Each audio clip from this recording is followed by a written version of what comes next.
سے اللہ بچائے، جیسے گٹکھا ہوا، سیکھر ہوا، الائے بلائے، ایسی چیز نہ کھائے جس سے نہ صحت بنے کوئی فائدہ نہیں بلکہ صحت بگڑے۔ تو اس کو فضول خرچی کہا گیا۔ فضول خرچی کو اللہ نے قرآن میں کہا وہ شیطان کے بھائی ہیں۔ فضول خرچی کرنے والے کون ہیں؟ شیطان کے بھائی ہیں۔ تو ہم آپ کو شیطان کا بھائی نہیں بننا۔ آج کل بہت کچھ چل گیا، بیڑی، تمباکو، گٹکا، تو یہ سب سے ہم آپ کو محفوظ رکھنی چاہیے۔ جو ہم آپ کو صحت کو فائدہ مند ہو تو اس میں ہم آپ کو پیسہ خرچ کرنی چاہیے۔ پیسہ کہاں آپ خرچ کرنے، ہر ایک پیسہ کا حساب ہوگا۔ آپ آئیے، اب ہم بات کو سمجھتے ہیں کہ حضرت محبوب سبحانی کو پھر ربانی محبوب ہردوجانی اب مایاناز کتاب میں فرماتے ہیں ایک حدیث بہت ہی لمبی طویل نقل آپ فرماتے ہیں کہ حضور صلی اللہ علیہ وسلم کا طریقہ تھا کہ جب کھانا آگے میں رکھ دیا جاتا تھا تو سب سے پہلے سرکار دو عالم صلی اللہ علیہ وسلم عزت کے طور پر آپ صلی اللہ علیہ وسلم پہلے شروع کرتے تھے اور ایک تست رکھا جاتا تھا۔ ابھی آپ تو ایسا سسٹم ہے، اگر دوسرے کے پلیٹ میں آپ ایک بوٹی رکھ دیے گا تو ایسا لگتا ہے کہ پتہ نہیں کیا پیا ہے۔ حالانکہ مذاق ایسے ہی کرنی چاہیے، آپ ایک بوٹی اس میں رکھ سکتے ہیں، لیکن آج کل تو مذاق کا تو الٹا ہی زمانہ ہے، سمجھا؟ تو یہ سب نہیں کرنا ہے، اس کے حساب سے کرنا ہے کہ آپ کھا رہے ہیں تو مل کر کے کھائیے، اس میں جھوٹا نہیں ہونا چاہیے۔ مسلمان جو ہوتا ہے اس کا جھوٹا نہیں ہوگا۔ حدیث میں آتا ہے کہ مومن کا جھوٹا ہے شفا ہے، اور پانی جو پیے تو پانی بیٹھ کر پیے۔ تو حضور صلی اللہ علیہ وسلم کا طریقہ تھا کہ جب آپ تناول کھانا فرماتے سب سے پہلے آپ شروع کرتے تو صحابہ کرام رضوان اللہ تعالی علیہم اجمعین سب اپنا دھیرے دھیرے شروع کرتے تھے۔ تو ایک بار ایسا معاملہ ہوا کہ آپ کھانا آگے میں رکھا ہوا تھا اور وہ صحابہ کرام رضی اللہ تعالیٰ عنہ بیٹھے ہوئے تھے، اور ایک شخص آیا اور سیدھے کھانے پر ایک دم نہ بسم اللہ پڑھا، چاہ کہ میں پہلے کھا لوں، حضور صلی اللہ علیہ وسلم اس کا پکڑ لیا۔ اور ایک اور خواتین آئے، وہ بھی چاہے کہ میں کھاؤں، آپ نے ان کا بھی ہاتھ پکڑ لیا۔ اور آپ صلی اللہ علیہ وسلم نے فرمایا جس کھانے پر بسم اللہ نہ پڑھا جائے اس کھانے کو شیطان اپنے لیے حلال کر دیتا ہے۔ قسم ہے اس ذات کی جس کے قبضے میں میری جان ہے، ان دونوں کے ساتھ بھی شیطان آیا تھا اور ان دونوں کے ساتھ شیطان کا ہاتھ بھی میرے ہاتھوں میں ہے۔ پھر آپ نے فرمایا کہ اگر کھانے میں اگر کوئی بسم اللہ بھول جائے تو لاسٹ میں آپ اگر یاد آ جائے کھانے کے دوران تو بسم اللہ فی اولہی و آخری۔ کہنے کا مقصد یہ ہے کہ حضور صلی اللہ علیہ وسلم ہمارے لیے دعا اگر بات کریے گا تو ہر موڑ پہ جو ہے دعا ہم کو پڑھنی چاہیے، کھانے کی، پینے کی، ہے نا، اٹھنے کی، سونے کی، یہ دعا ہر وقت ہمیں آپ کو پڑھنی چاہیے۔ جسی طرح سے ابھی میں نے آپ کے سامنے یہ آیت پڑھی ہے، مِنْهَا خَلَقْنَاكُمْ وَفِيهَا نُعِيدُكُمْ وَمِنْهَا نُخْرِجُكُمْ تَارَةً أُخْرَىٰ، میں نے تم کو اسی مٹی سے پیدا کیا، بعد موت اسی میں لے جائیں گے اور پھر دوبارہ اسی مٹی سے نکالیں گے۔ تو اب دعا جو ہے عبادت کا مغز ہے۔ ہم آپ کو چاہیے کہ دعا اللہ سے ہی نہیں کہ فرض نماز پڑھے ہیں اور اس کے بعد ہی پڑھے۔ آپ کل تو ایسے بھی لوگ ہیں جو ان کو نماز فرض نماز بھی پڑھنے کی دعا ضرورت ہے کہ نہیں ہے نا، اللہ بہت زیادہ نماز دیا ہے، اللہ کرے بھائی، تو ہم آپ کو مانگنی چاہیے۔ کوئی دنیا میں ایسا انسان نہیں ہے چاہے کروڑ پتی ہو، لیکن اللہ کی شان ایسی ہے، ایسی ایسی کمی ہے، وہ اللہ کے حضور مانگنا ہی پڑے گا۔ یا بیماری پریشانی ایسی ایسی آئے گی، کوئی ایسا شخص نہیں ہے کہ آپ کو کہے گا کہ اب ہم کو دعا مانگنے کی ضرورت نہیں ہے۔ اس لیے اللہ تعالیٰ فرماتا ہے کہ جو مجھ سے دعا نہیں مانگتا ہے میں اس سے ناراض ہو جاتا ہوں۔ تو ہم لوگ کو چاہیے کہ دعا مانگنی چاہیے۔ نماز کے بعد تو فرض نماز کے بعد آپ باضابطہ طور سے ہاتھ اٹھا کر کے پھیلا کے مانگیں، تاکہ آپ اپنے آپ کو اس کے آگے اپنے آپ کو تصور کریں کہ اے اللہ میں بھکاری ہوں، تو داتا ہے، تو دینے والا ہے۔ تو اللہ کو عاجزی یہ بہت زیادہ پسند آتا ہے، اور جتنا روئیے گا گر گرائیے گا اتنا ہی آپ کو عطا ہوگا۔ اور دعا جو ہے دعا سے بھاگنا نہیں ہے، اور دعا جو مانگیے تو اس طرح سے دل و دماغ کو اللہ کے طرف ذہن کو مرکوز کر کے مانگے۔ یہ نہیں کہ یہ بہت سارے لوگ ایسے دعا مانگتے جیسے لگتے ہیں تو ہاتھ صابن سے دھو رہے ہیں، کوئی لگتا ہے واش بیسن پہ پہنچ گئے اور اپنا ہاتھ، تو یہ معاملہ ہے۔ تو کیا ایک دم آپ دل و دماغ کو اللہ کی طرف مرکوز ہوئے، ان کے خزانے میں سے لگ رہا ہم لینے والے بن جائیں۔ اور اللہ تعالیٰ کہ خزانے میں کچھ کمی نہیں آیا. حضرت ابو ذر غفاری رضی اللہ تعالیٰ کا روایت ہے کہ اگر پوری دنیا والے دعا مانگے اے اسٹینڈ اپ، جو بھی مانگنا، جو بھی جتنا سونا جتنا چاندی، اگر میں سب کی دعا قبول کروں، ابو ذر غفاری رضی اللہ تعالیٰ فرماتے ہیں تو اللہ تعالیٰ فرماتے ہیں، یہ حدیث قدسی ہے. حدیث قدسی کہتے ہیں، او بھائی ادھر چلے جائیے، ادھر ڈسٹرب نہ کریے. اعوذ باللہ من الشیطان الرجیم. اللہ تعالیٰ اس محفل میں جو شیطان ہے اللہ اسے دور کر دے. آئیے اس کا ہم اپنے نحوست نہ ہو، ہر وقت شیطان سے آپ پناہ مانگیں. اعوذ باللہ من الشیطان الرجیم ایک ایسی دعا ہے شیطان اس کے سنتے ہی اس کے دل میں آگ. اس لیے ہر وقت آپ اعوذ باللہ من الشیطان الرجیم پڑھتے رہا کیجیے. ہر جگہ شیطان ہے. قرآن کریم اللہ تعالیٰ فرماتا ہے ان الشیطان للانسان عدو مبین. اس لیے کہ پاک مجلس ہے، اس کو ڈسٹرب کرنے کے لیے شیطان ضرور آئے گا. اور ہر جگہ جہاں اللہ کی بات ہو اور نیک بات ہو وہاں شیطان ضرور آئے گا. اس لیے اللہ تعالیٰ سے شیطان نے قرآن میں وہ وعدہ کر رکھا ہے، اے اللہ مجھے مہلت دے، میں تیرے بندے کو بہکاؤں. اللہ تعالیٰ نے مہلت بھی دے رکھی ہے. میں وہ آپ کے سامنے قرآن کی آیت کے سامنے، ابھی وقت نہیں ہے، پھر انشاءاللہ کبھی بتائیں گے. آپ پناہ مانگتے رہیں، میری بات کو غور سے سنیں. اگر آپ بات ادھر ادھر کریں گے تو میرا ذہن جو ہے ادھر ادھر ہو جائے گا، تو پھر بات سمجھ میں نہیں آئے گی، پھر ٹاپک میرا چینج ہو جائے گا. اس لیے آپ لوگ اگر نہیں سن رہے ہیں تو بات آپس میں نہ کریں. میں امپورٹنٹ بات کہہ رہا ہوں، یہ کوئی دنیاوی بات نہیں کر رہا ہوں، نیتا گیری کی بات نہیں کر رہا ہوں کہ وہ جیتا وہ ہارا آپس لگے ہوئے. یہ جب قرآن و حدیث کی بات ہوئے اس کو آپ غور سے سنیے. حکمت کی بات مومن کی گمشدہ چیز ہے، جہاں بھی اسے پائے اسے حاصل کرے، کیونکہ وہی اس کا بہترین مستحق ہے. نہ جانے کون بات ہمارے دماغ میں ہمارے زبان سے اللہ کہلوا دے، جس کو ہدایت مل جائے اس کو غور کرنی چاہیے. اور جب اللہ تعالیٰ کے لیے ہم ایک جگہ جمع ہوتے ہیں، جب دل و دماغ سے سنیں گے تو اللہ کی سکینہ ہم پر طاری ہو جاتی ہے، فرشتوں گھیر لیتے ہیں. سمجھے کہ نہیں؟ ہم آپ کے سوا اگر مجلس کو اس کا ادب و لہجہ اگر قائم برقرار رکھیے گا تو فرشتوں کا نزول ہو سکتا ہے اور اس میں سکینہ نازل ہو سکتا ہے، ہماری مغفرت ہو سکتی ہے. تو اللہ تعالیٰ ہم کو سمجھنے سے زیادہ عمل کرنے کی توفیق عطا فرمائے. تو میں بات کر رہا تھا کہ پوری دنیا اگر مجھ سے دعا مانگے اور سب کی میں اگر دعا قبول کروں تو میرے خزانے میں اتنی کمی آئے گی جتنا کہ سمندر میں ایک سوئی پھینک کر کے نکال لیجیے. کچھ کمی آئے گی؟ کچھ نہیں. تو اللہ کا سب محتاج ہے، اللہ کسی کا محتاج نہیں ہے. اللہ الصمد، اللہ بے نیاز ہے، نہ کھاتا ہے نہ پیتا ہے نہ سوتا ہے نا. اس کے یہاں جتنا بھی چیز ہے وہ سب اللہ کا محتاج ہے. کھانا بھی اللہ کو کچھ محتاج نہیں، ہم اس کے محتاج ہیں. اس لیے دعا جو ہے ہم آپ کو چاہیے کہ ہر وقت کرتے رہیں. اور خاص کر یہ جو مجلس سجی ہے جناب نبیان ماموں کے صاحبزادی جو ان کے 40واں کے موقع پر، تو ہم آپ کو آج کے دن بھی، آج رات بھی کم سے کم ہم آپ کو موت یاد کرنا چاہیے. سب سے عقل مند وہ شخص ہے، حدیث میں آتا ہے، جو موت کو اکثر بیشتر یاد کرتا ہو. ہم آپ کو چاہیے کہ موت کو اکثر بیشتر یاد کریں. اور حدیث میں آتا ہے کہ تم اکثر قبرستان جایا کرو، اور جب قبرستان جاؤ گے تو تم پر جو ہے غم طاری ہوگا. جب غم طاری ہوگا تو اللہ کی رحمت تم پر سایہ فگن ہو جائے گی. اکثر و بیشتر اب تو ماحول ہی نہیں رہا، جب مرتے ہیں تبھی ہم قبرستان جاتے ہیں. تو ایسی نہیں ہونی چاہیے. بیچ میں جیسے جمعہ کا دن ہے یا کہیں بھی ہے اگر جائیں، لیکن موت کو ہم آپ کو چاہیے کثرت سے یاد رکھیں. اور موت کو کثرت سے یاد رکھیں گے تو انشاءاللہ دنیا سے ہمیں بے رغبتی پیدا ہوگا.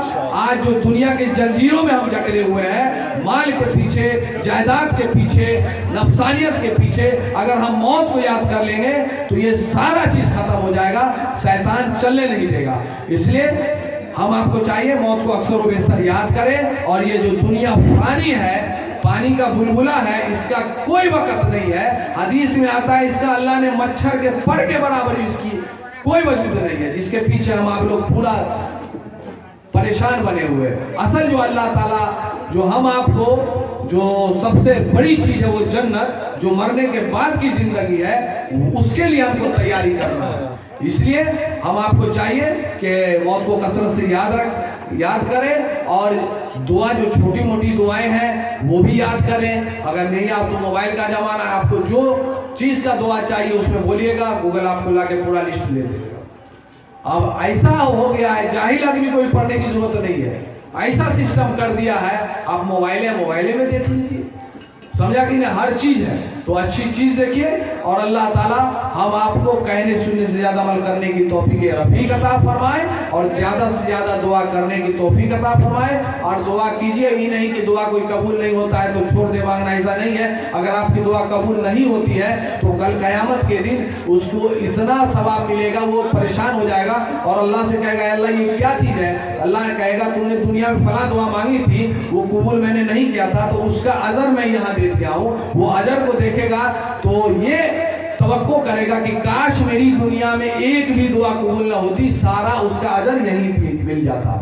تو اب میں اپنی بات کو ختم کرتا ہوں۔ اللہ تعالیٰ کہنے سننے سے زیادہ عمل کرنے کی توفیق رفیق عطا فرمائے، اور اس پر عمل کرنے کی توفیق فرمائے، اور جو بھی بولنے میں غلطی ہوئی اللہ مجھے معاف کرے۔ اب آئیے آپ امام صاحب کی تقریر سماعت فرمائیے۔ آمین وما علینا الا البلاغ۔